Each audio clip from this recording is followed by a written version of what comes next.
Morning everyone. BSc part second के हम second paper में कर रहे थे यूवी विजिबल स्पेक्ट्रोस्कोपी वाला चैप्टर हमने फिनिश कर लिया था। आज हम स्टार्ट करते हैं स्पेक्ट्रोस्कोपी चैप्टर का ही दूसरा पार्ट, इंफ्रारेड स्पेक्ट्रोस्कोपी या अवरक्त स्पेक्ट्रोस्कोपी। तो इस चैप्टर में भी हम पढ़ेंगे कि स्पेक्ट्रोस्कोपी में क्या होता है, क्या इसका बेसिक प्रिंसिपल है और किस तरह से ये ऑर्गेनिक कंपाउंड के स्ट्रक्चर को डिटरमाइन करने में यूजफुल होता है। तो चलिए हम स्टार्ट करते हैं। मैं doctor Vyoma, associate professor, SPC government college Ajmer. सबसे पहले हम देखते हैं कि स्पेक्ट्रोस्कोपी होती क्या है। हम एक बार पढ़ चुके हैं यूवी विजिबल स्पेक्ट्रोस्कोपी में स्पेक्ट्रोस्कोपी क्या होती है।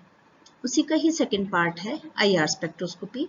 जैसा कि हम जानते हैं कि स्पेक्ट्रोस्कोपी में हम इलेक्ट्रोमैग्नेटिक रेडिएशन को हम काम में लेते हैं। यूवी विजिबल स्पेक्ट्रोस्कोपी में हम अल्ट्रावायलेट एंड विजिबल रेंज की रेडिएशंस काम में ले रहे थे। आईआर स्पेक्ट्रोस्कोपी में हम आईआर रेडिएशन की वेव्स को हम काम में लेते हैं। हमें पता है कि स्पेक्ट्रोस्कोपी साइंस की वह ब्रांच है जिसमें मैटर के साथ इलेक्ट्रोमैग्नेटिक रेडिएशंस का इंटरेक्शन होता है और इंटरेक्शन के पश्चात जो मैटर है वो ऑर्गेनिक कंपाउंड भी हो सकता है, इनऑर्गेनिक कंपाउंड भी हो सकता है। केमिस्ट्री के केस में उसके अंदर कुछ परिवर्तन होते हैं और इस परिवर्तन का हम अध्ययन करते हैं स्पेक्ट्रा के द्वारा और इस ब्रांच को हम कहते हैं स्पेक्ट्रोस्कोपी। अगर हम इलेक्ट्रोमैग्नेटिक रेडिएशंस के आईआर रेडिएशंस को काम में लेते हैं तो वो कहलाती है आईआर स्पेक्ट्रोस्कोपी। जैसा कि हम जानते हैं कि इलेक्ट्रोमैग्नेटिक रेडिएशंस जो हैं वो दोनों प्रॉपर्टीज होती हैं, उसके अंदर पार्टिकल प्रॉपर्टी भी होती है और वेव प्रॉपर्टी भी होती है, या यूं कह सकते हैं उसके अंदर कणीय रूप भी होता है और तरंग रूप में भी प्रेजेंट रहती है। और यहाँ पर एनर्जी के छोटे छोटे पैकेट्स के रूप में एनर्जी उपस्थित होती है और इस छोटे पैकेट को हम कहते हैं फोटोन।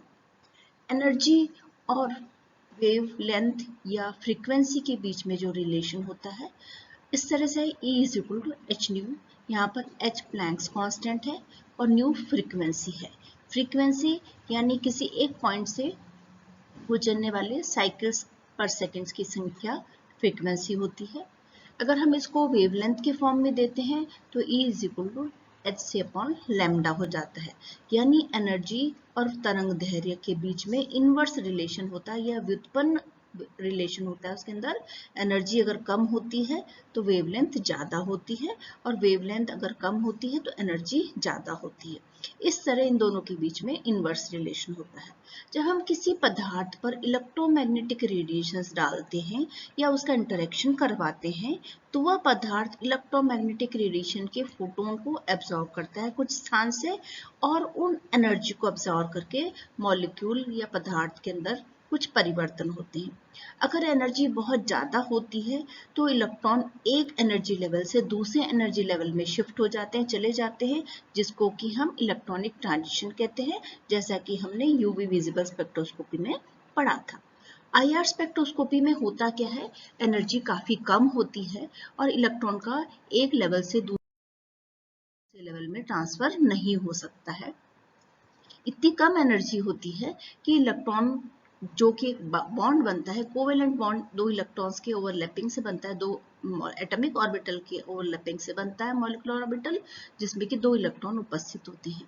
तो यहाँ पर एनर्जी इतनी कम होती है कि जो बॉन्ड होता है कोवेलेंट बॉन्ड उसमें या तो रोटेशनल मोशन होता है या वाइब्रेशनल मोशन होता है। यानी कि वह बॉन्ड वहीं पर रहता है, इलेक्ट्रॉन वहीं पर रहते हैं, लेकिन वो अपने स्थान पर कंपन करते हैं या घूर्णन गति करते हैं। इस प्रकार से उनकी गति के अंदर परिवर्तन होता है, उसके मोशन में परिवर्तन होता है, उसके रोटेशनल मोशन में परिवर्तन होता है और हमें आईआर स्पेक्ट्रा दिखाई देता है। तो ये इसका बेसिक प्रिंसिपल है। यहाँ पर हम देखते हैं कि X rays, gamma rays, UV, IR, visible, microwave और रेडियो वेव्स, ये सारी अलग अलग इलेक्ट्रोमैग्नेटिक रेडिएशंस हैं। आईआर स्पेक्ट्रोस्कोपी में हम ये वाला हिस्सा काम में लेते हैं जिसके अंदर मॉलिक्यूलर वाइब्रेशंस होते हैं। यहाँ पर किसी तरह का ट्रांजिशन नहीं होता है, सिर्फ वाइब्रेशन होती हैं। यूवी में हम यहाँ पर लेते हैं, इस तरह से यहाँ पर आप देख सकते हैं कि वेवलेंथ भी इंक्रीज होती जा रही है, यानी कि एनर्जी की मात्रा कम होती जा रही है। इस प्रोसेस में या फिर हम आईआर स्पेक्ट्रोस्कोपी को हम मॉलिक्यूलर रोटेशनल वाइब्रेशनल स्पेक्ट्रोस्कोपी भी कहते हैं, क्योंकि यहाँ पर मॉलिक्यूल के अंदर कंपन या घूर्णन होता है। हम जानते हैं कि मॉलिक्यूल के अंदर एटम जो होते हैं वो एक कोवेलेंट बॉन्ड या आयनिक बॉन्ड के द्वारा जुड़े रहते हैं। यहाँ पर हम कोवेलेंट बॉन्ड की बात कर रहे हैं, और उनकी एक सर्टेन लेंथ होती है, कोवेलेंट बॉन्ड की एक निश्चित लंबाई होती है। और यहाँ पर दो एटम्स हम दिखाना चाह रहे हैं कि दो एटम्स यहाँ पर एक कोवेलेंट बॉन्ड से बंध बने हुए हैं, एक दूसरे से बंधित हैं, यहाँ पर एक दूसरे से इनके बीच में बंध है। और ये जो स्प्रिंग नुमा जो संरचना है ये कहलाता है कोवेलेंट बॉन्ड है, जिसको हमने स्प्रिंग का आकार दे दिया है, स्प्रिंग के रूप में इसको हम मानते हैं। जैसे ही इस पर एनर्जी देंगे तो ये जो वाइब्रेशन हो रहा है या जो कंपन हो रहा है उसकी गति बढ़ जाती है, क्योंकि इसको बाहर से एनर्जी मिल रही है। तो पहले हम ये देख लेते हैं कि मॉलिक्यूल के अंदर कितने प्रकार का कंपन हो सकता है। कंपन आउट ऑफ द प्लेन या बिटवीन द प्लेन हो सकता है, यानी तल के बाहर हो सकता है, या उसी तल की सतह पर उसके अंदर वाइब्रेशन हो सकते हैं। तो अगर एक ही तल के अंदर है मॉलिक्यूल को, अगर हम यहाँ पर दो मॉलिक्यूल को दो बॉल्स की तरह मान लें जो कि एक स्प्रिंग के द्वारा जुड़े हुए हैं, अगर इन दोनों बॉल को हम खींचते हैं अपोजिट डायरेक्शन में और वापस छोड़ देते हैं तो बॉन्ड लेंथ इंक्रीज होती है और फिर डिक्रीज होती है, इंक्रीज होती है और फिर डिक्रीज होती है। तो दोनों बॉन्ड साथ साथ इंक्रीज होते हैं और साथ ही डिक्रीज होते हैं। जैसे कि यहाँ पर हम देख रहे हैं ये कार्बन है, इसके दोनों ओर हाइड्रोजन बॉन्ड बने हुए हैं। दोनों हाइड्रोजन हम इनको इलास्टिक बॉल की तरह मान रहे हैं, बॉन्ड जो है इलास्टिक है। अगर हम इनको दोनों हाइड्रोजन को अपनी ओर खींचते हैं और फिर छोड़ देते हैं तो क्योंकि इनके बीच में स्प्रिंग नोपा बॉन्ड है तो हाइड्रोजन दोनों कार्बन के पास जाएंगे, फिर दूर आएंगे, पास जाएंगे और दूर आएंगे, तो इस तरह का इसकी गति होगी। तो क्योंकि दोनों बॉन्ड के अंदर एक साथ लंबाई बढ़ेगी और वापस एक साथ लंबाई घटेगी, तो इस तरह का जो वाइब्रेशन होता है इसको हम कहते हैं सिस्टमेटिक स्ट्रेचिंग। यहाँ पर एक बॉन्ड बढ़ रहा है उसी वक्त दूसरा बॉन्ड घट रहा है, मतलब एक के अंदर एक्सटेंशन हो रहा है, बढ़ रहा है, तो दूसरा उसी वक्त कंप्रेस हो रहा है। तो क्योंकि दोनों के अंदर गति अलग है, दोनों की दिशा अलग है, जैसे कि आप यहाँ पर देख रहे हैं ये वाला हाइड्रोजन कार्बन से बाहर की ओर आ रहा है, तो उसी वक्त ये वाला हाइड्रोजन कार्बन के पास आ रहा है। तो इस तरह की जो स्ट्रेचिंग होती है वह कहलाती है असिमेट्रिक स्ट्रेचिंग। हमको ये पता होना चाहिए कि सिमेट्रिक या असिमेट्रिक स्ट्रेचिंग के अंदर अधिक ऊर्जा की आवश्यकता होती है कंपेयर टू बेंडिंग या बेंडिंग वाइब्रेशन की अपेक्षा इसमें अधिक ऊर्जा की आवश्यकता होती है। अब हम देखते हैं दूसरा टाइप ऑफ वाइब्रेशन जो कि कहलाती है बेंडिंग वाइब्रेशन। और बेंडिंग वाइब्रेशन इन प्लेन या आउट ऑफ प्लेन हो सकती है। इन प्लेन वाइब्रेशन फिर दो प्रकार की होती है, एक कहलाती है सीजर्स और दूसरी कहलाती है रॉकिंग। सीजर्स यानी कैंचीनुमा, जैसे कि कैंची चलती है, यहाँ पर ये जो बॉन्ड की लंबाई है, ये जो बॉन्ड लेंथ है, ये स्थिर रहती है, इसमें किसी तरह का परिवर्तन नहीं होता, लेकिन एंगल के अंदर परिवर्तन होता है। ये तीनों एक ही तल में उपस्थित है, ये कार्बन हाइड्रोजन हाइड्रोजन एक ही तल में उपस्थित है। ये एक बॉल नुमा स्ट्रक्चर, ये बॉल नुमा स्ट्रक्चर, ये बॉल नुमा, और इनके बीच में स्प्रिंग नुमा बॉन्ड है। यहाँ पर दोनों की बंध लंबाई समान रहती है, लेकिन ये हाइड्रोजन दोनों आपस में एक दूसरे की ओर आ रहे हैं। जैसे हम इनको एनर्जी देंगे दोनों बॉन्ड एक दूसरे के पास में आएंगे तो बॉन्ड एंगल कम हो जाएगा, और जैसे ही वापस अपोजिट डायरेक्शन में जाएंगे तो बॉन्ड एंगल बढ़ जाएगा। तो इस तरह से ये वाइब्रेट करते हैं, लेकिन दोनों का एक ही तल रहता है, एक ही प्लेन में ये उपस्थित होते हैं। तो इस तरह का जो वाइब्रेशन है वो कहलाता है सीजरिंग या कैंचीनुमा वाइब्रेशन। जैसे कि आप यहाँ पर देख सकते हैं दोनों बॉन्ड आपस में एक दूसरे की ओर आ रहे हैं और फिर विपरीत दिशा में जा रहे हैं। दूसरा इन प्लेन वाइब्रेशन होता है रॉकिंग। रॉकिंग के अंदर बॉन्ड एंगल भी सेम रहता है और इनकी जो बॉन्ड लेंथ है या बॉन्ड लंबाई है वो भी सेम रहती है। दोनों एक साथ एक डायरेक्शन में जाते हैं, फिर दोनों एक साथ इस डायरेक्शन में आते हैं। जैसे कि घड़ी का पेंडुलम होता है तो पेंडुलम नुमा इसके अंदर वाइब्रेशन होता है। दोनों बॉन्ड एक साथ यहाँ जाएंगे, दोनों ही एटम्स वापस एक साथ यहाँ पर आएंगे, जैसे कि यहाँ पर आप देख सकते हैं। तो ये पेंडुलम नुमा यहाँ पर मोशन होता है, जिसको हम कहते हैं रॉकिंग। दोनों में प्लेन वही रहता है, एक ही तल में ये उपस्थित रहते हैं। आउट ऑफ प्लेन वाइब्रेशन दो प्रकार के होते हैं, एक होता है ट्विस्टिंग और दूसरा होता है वैगिंग। ट्विस्टिंग में दोनों जो हाइड्रोजन और कार्बन एटम्स हैं, ये एक तल के ऊपर आता है, तो उसी वक्त ये हाइड्रोजन इस तल के नीचे जाएगा, यानी ये बोर्ड के नीचे जाएगा तो ये बोर्ड के ऊपर की ओर आएगा। जैसे कि ट्विस्ट करते हैं तो इस तरह से इन दोनों के बीच में वाइब्रेशन होगा। तो यहाँ पर बॉन्ड लेंथ तो सेम रहती है, लेकिन बॉन्ड एंगल चेंज हो जाता है, एक तल के ऊपर है, दूसरा तल के नीचे है।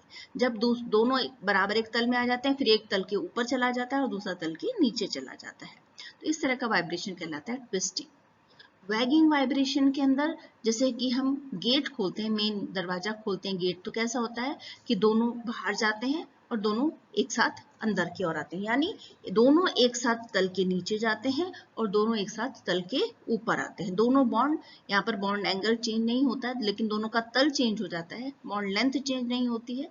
दोनों तल के साथ एक साथ तल के नीचे जाते हैं और वापस तल के ऊपर आ जाते हैं, तो इस तरह का वाइब्रेशन कहलाता है वैगिंग वाइब्रेशन। तो ये चारों जो प्रकार हैं, ये बेंडिंग वाइब्रेशन के प्रकार हैं। ये जो चारों प्रकार हैं, ये बेंडिंग वाइब्रेशन के प्रकार हैं, और ये दो प्रकार हैं स्ट्रेचिंग वाइब्रेशन के। जैसे कि मैं आपको पहले भी बता चुकी हूँ, स्ट्रेचिंग वाइब्रेशन में अधिक ऊर्जा की जरूरत पड़ती है और बेंडिंग वाइब्रेशन में कम ऊर्जा की आवश्यकता होती है। इसलिए ये जो बेंडिंग वाइब्रेशन है, ये लोअर फ्रीक्वेंसी, ये अधिक लोअर वेवलेंथ की ओर यहाँ पर स्ट्रेचिंग वाइब्रेशन देते हैं, और बेंडिंग वाइब्रेशन अधिक वेवलेंथ की ओर वाइब्रेशन देते हैं, क्योंकि कम ऊर्जा की यहाँ पर आवश्यकता होती है। अब हम देखते हैं कि जैसे ही हम इसको एनर्जी देते हैं, कोई डायटोमिक मॉलिक्यूल हम यहाँ पर देखते हैं जो कि ऑसिलेट कर रहा है या वाइब्रेशन कर रहा है, इसको हम एनर्जी देंगे तो ये एनर्जी इस फॉर्म के अंदर, उसका फॉर्म चेंज हो जाएगा। As a covalent bond oscillates due to oscillation of dipole of the molecule, a varying electromagnetic field is produced. The greater the dipole moment change through the vibration, the more intense the electromagnetic field is generated.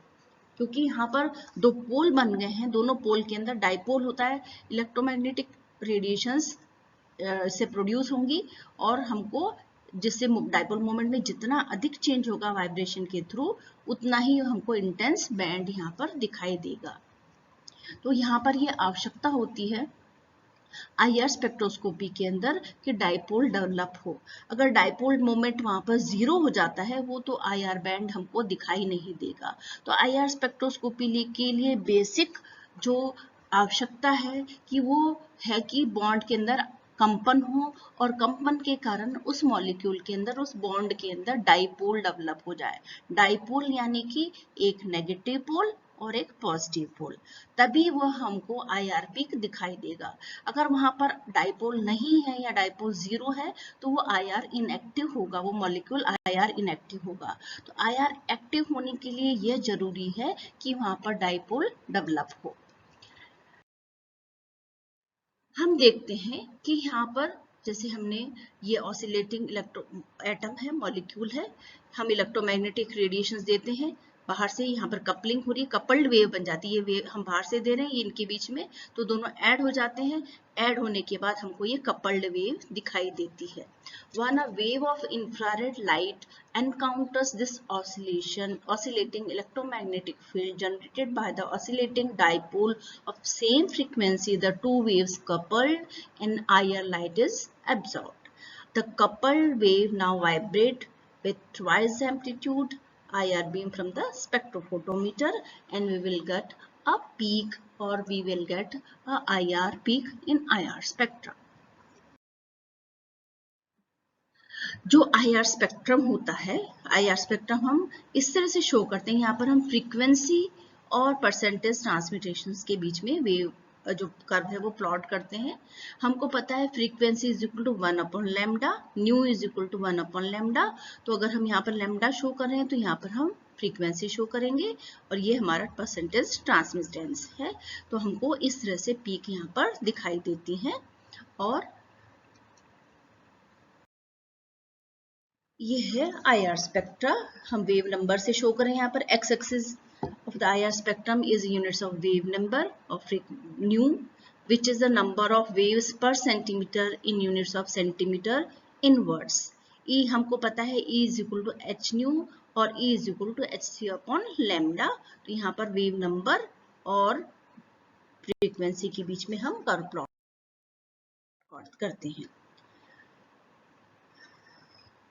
The unit is used rather than frequency as a number more than real, क्योंकि यहाँ पर हम nanometre हम नहीं काम में लेते हैं, क्योंकि यहाँ पर जो यूनिट्स जो वेव नंबर होता है वो हम यहाँ पर काम में लेते हैं, जिसको कि हम सेंटीमीटर यूनिवर्स में हम यहाँ पर दिखाते हैं। अब हम कुछ कैरेक्टरिस्टिक पीक्स को हम ऑब्जर्व करेंगे, जिससे कि हम पदार्थ की या ऑर्गेनिक कंपाउंड के स्ट्रक्चर के बारे में जानकारी ले सकते हैं। जितना स्ट्रॉन्गर बॉन्ड होगा उतनी ही उसके अंदर हायर एनर्जी पर उसके अंदर हमको पीक दिखाई देगी। जैसे कि हम जानते हैं ट्रिपल बॉन्ड, उसके बाद डबल बॉन्ड, फिर उसके बाद सिंगल बॉन्ड। ट्रिपल बॉन्ड के अंदर ज़्यादा एनर्जी है, डबल बॉन्ड में कम एनर्जी और सिंगल बॉन्ड में और कम एनर्जी है। तो हमको जो पीक दिखाई देगी वो भी इसी तरह से दिखाई देगी, ट्रिपल बॉन्ड की ज़्यादा पर, डबल बॉन्ड की और कम पर और सिंगल बॉन्ड की और कम पर पीक हमको दिखाई देती है। इसी तरह से हम देखते हैं कार्बन हाइड्रोजन, नाइट्रोजन हाइड्रोजन और ऑक्सीजन हाइड्रोजन, इनके बीच में पोलैरिटी बढ़ रही है। कार्बन हाइड्रोजन की अपेक्षा नाइट्रोजन हाइड्रोजन में और ऑक्सीजन हाइड्रोजन में पोलैरिटी इंक्रीज हो रही है, तो इनमें ज्यादा डाइपोल डेवलप होगा। तो जितना ज्यादा डाइपोल डेवलप होगा उतनी ही स्ट्रॉन्ग पीक हमको दिखाई देती है, जैसे कि हमने IR स्पेक्ट्रोस्कोपी का बेसिक प्रिंसिपल में हमने पढ़ा कि किस तरह से पीक हमको दिखाई देती है। IR स्पेक्ट्रम के अंदर मेनली हमको पता है कि दो तरह के इफेक्ट के कारण या दो तरह के फैक्टर्स के कारण यहाँ पर हमको बैंड दिखाई देता है। एक है vibration of atoms, that is stretching और बेंडिंग, और दूसरा है electronegativity difference the atoms involve in the bond, यानी कि डाइपोल मोमेंट के कारण। तो दोनों इफेक्ट जितने ज्यादा होंगे उसके अंदर उतना ही हमको पीक अच्छी दिखाई देगी या स्ट्रॉन्ग पीक हमको दिखाई देगी। यानी कि डाइपोल मोमेंट में जितना अधिक परिवर्तन होगा तो हमको उतनी ही अच्छी पीक दिखाई देगी।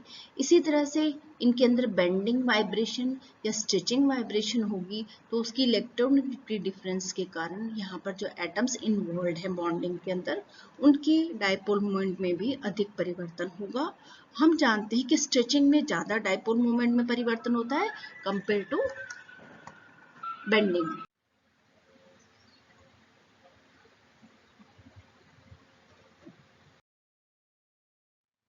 इंफ्रारेड स्पेक्ट्रोस्कोपी में हमको डिफरेंट टाइप के बैंड्स दिखाई देते हैं, जिसको हम डिफरेंट अल्फाबेट से डिनोट करते हैं।